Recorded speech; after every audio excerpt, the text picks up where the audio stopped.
Things dwindling down here at King George's Field. Kingstonian progress in the Surrey Senior Cup into the second round by virtue of a 4-2 win over Banstead Athletic, but we didn't really have it all our own way for the 90 minutes. Boss Hayden Bird joins me now. Hayden, how do you feel about that? Because obviously 4-2 on paper looks really good, but the tale of the story of the game might reflect something a little bit different maybe? Well, I think it reflects that Banstead did very well. They were very motivated. They were worthy opponents today, so fair play to them. I thought Cole's team come and really tested us. For us, I thought the first half was very good.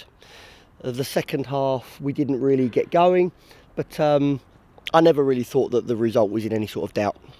Yeah, I think that's probably a fair assessment. But what was the change in the dynamic, do you think, between the first half and the second half? I don't want to be disrespectful to Banstead, but I think that the game was so under control in the first half. It's easy in that situation for psychologically players to switch off a little bit. We did. When they scored the goal to make it 2-1, then, you know, they're in the game. Their motivation for the game increases. Their work rate increases. Their desire to continue to fight increases. And we give them immense credit for that. And I felt that we just got sloppy. We made it a little bit too difficult for ourselves. And, you know, in football, you can't turn it on and off like a tap. And we tried to do that today. And if you don't get going, as we didn't in the second half, it can become a little bit more difficult than what it should have been. Now, you promised the fans ahead of kick-off a strong line-up, which you did. Some might have been surprised, and I was, to see Nyron at right-back, but his pace and the fact that he can get up and down really proved its worth, particularly in the first half. Was that the thinking, to kind of play him as an auxiliary sort of right-back? Nyron played him right-back on Saturday. I've had it in my mind for some time. That's not to say that Javan hasn't done very well at right back, because he's been very solid this season, and he's been a big part of the team's ability to win football matches.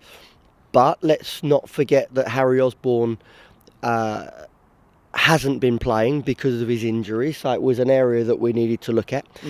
My instincts told me that Nyron would be an exceptional fullback. We watched it in training, noted it in training, worked in training, and he did really well.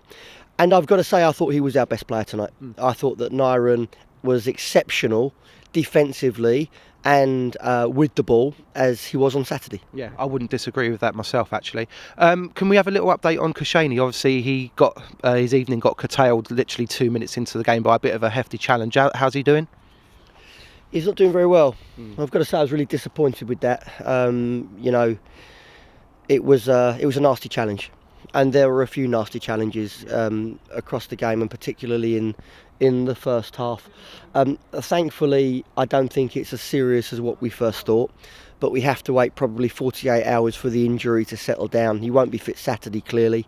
Hopefully it's not going to be as serious as, 4 to 6 weeks, but we just have to have a look at it in the next couple of days. Yeah, absolutely. A word about Elliot as well. 4 goals against tonight. He's into double figures now for the season. He's just on fire, isn't he?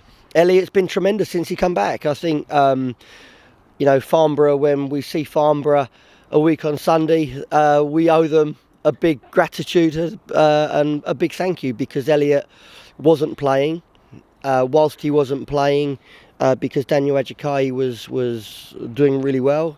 Elliot's attitude was excellent. We decided the right pathway was for him to go on loan. He's come back, and I doubt there's a better centre forward in the league at the moment. He's really been exceptional and worthy of his 4 goals. Just very briefly, a word about Mason Whitnell and Jay Barton. They both got their first full starts of the season tonight. How did you think they got on? Yeah, we should add Jonathan Joshi to that as well, who's another young player. He's been out on loan at Molesey, but he's come on late on the game, and he's a little bit further down in the process, but was worthy of his minutes today, and I think he did well. Mason is a really good young goalkeeper. Obviously, he has a lot to learn, but today would have been a great experience for him, a great learning curve for him. And I think we should note, at 0-0 early in the game, he made a very, very good save. Banstead could have gone 1-0 up, so he's more than played his part. And I thought Jay Barton was excellent. And Jay Barton has a great relationship with the football. He's my sort of player and a real technician in the middle of the pitch. It's a really, really exciting signing for us. And I think he'll get better and better and better and better. Excellent. Just one final point from myself. Will you take maybe the sort of presumed negatives maybe from the stands tonight, where that we came out in the second half and just gifted Banstead a little bit too much of the ball when we were under pressure from long periods?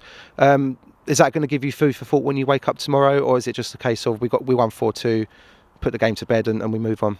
Well, I think the point is a fair one, and I'll give a lot of credit to Banstead for that. But I won't really concern myself with it. I'll think of today. I'll think of the first half where I thought that we were very good.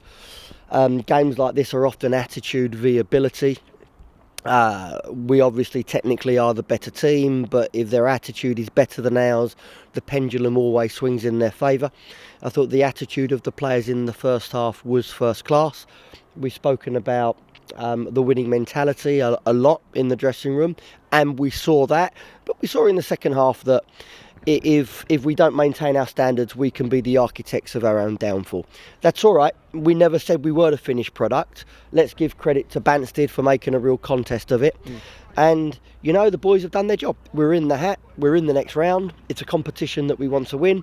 And we're pleased to have scored 4 goals on the night. There we have it. Gaffer, thanks for joining us, and stay tuned for more content on KTV, sponsored by Bright Light Windows and Doors.